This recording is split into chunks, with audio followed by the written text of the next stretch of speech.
What it is, guys, it's your Dino. We're back at again with another review, so let's just get straight into it. This one is for Paper Cut Mansion. Now, we're going to be fast and loose with this one, and we're going to get into it straight away. This game is going to go straight into the accessibility, and we're going to talk about that because there's not much to offer on that one. Because as of playing, there is none.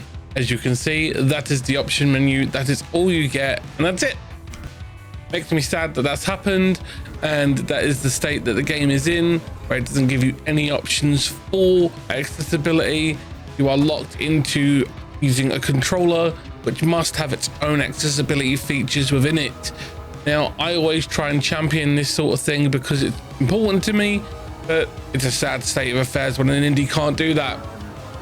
Next, we'll go into the gameplay, and the gameplay is quite good. Don't get me wrong, they did a really good job with the style.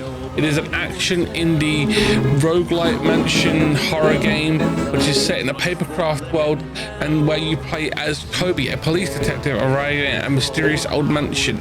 When you get there, you basically become a paper cut man. It's very odd and a very unique style, and there will be a link down in the description for you. It is published by Wonderful Publishing and developed by Space Lizard Studio Ltd. It is available on Windows, PlayStation, Xbox, Switch, PS4 and 5, and both Series S and X. No Mac support or iOS or Android, just so you know. That's just the way it is sometimes, and yeah. So we'll go straight into the next part now, which is, as you always know, it is the customization. Customization of this game is because it's a roguelite, doesn't really come down to the way you look, but more into the way that the game will play. As you can see, you have this equipment book. I didn't want to show off too much of my other save where I'd gotten quite far, so I had removed it, put it onto my pen drive so I could show you the fresh stuff. I put a lot of work into this game and I've really enjoyed it. So it's a good game. It's got a nice customization for the roguelike aspect of the game, and they've done a really good job with it.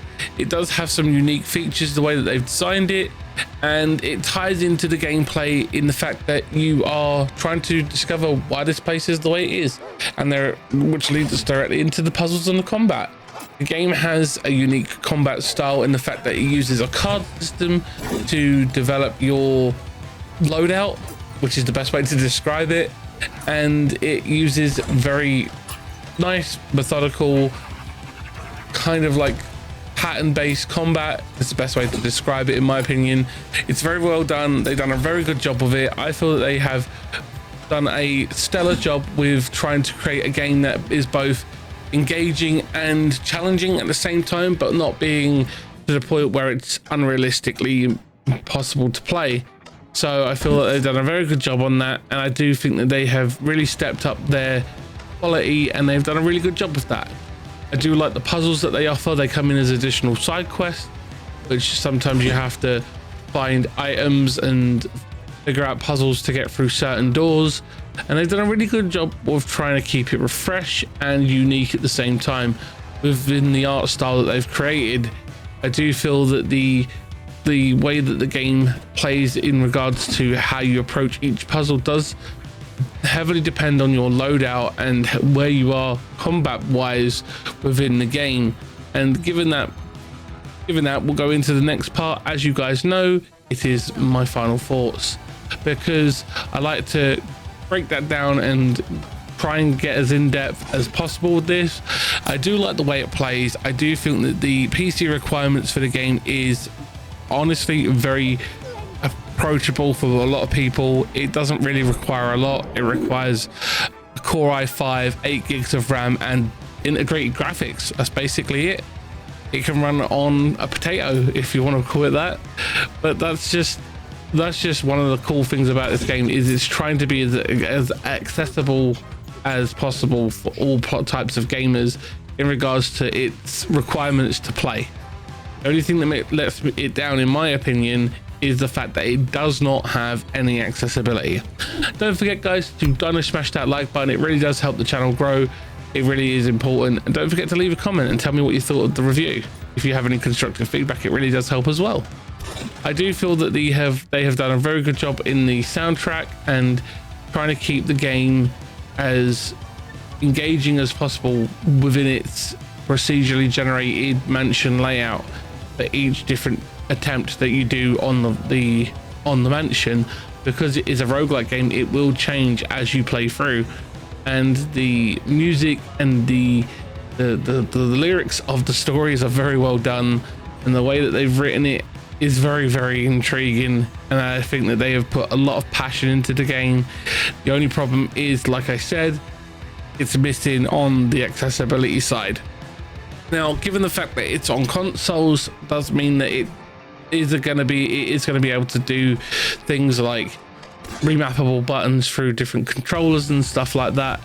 But when it doesn't have features like text to speech, audio descriptive, closed captioning, colorblind features, these are ones that are, in my opinion, an industry standard nowadays, because we need to allow as many gamers the ability to play a game as possible, because gaming is a way to bring content creators and gamers together from all walks of life and all different styles and play backgrounds and everything like that. Because as a person with disabilities, I'm dependent upon controllers that have certain accessibility features so I can play, and I'm very able-bodied within my disability. I have Tourette's, so I have tics that will make me throw things or make me flail my arms about sometimes, and it does make gaming a little bit difficult. So I don't want to have to feel like I'm stuck using one different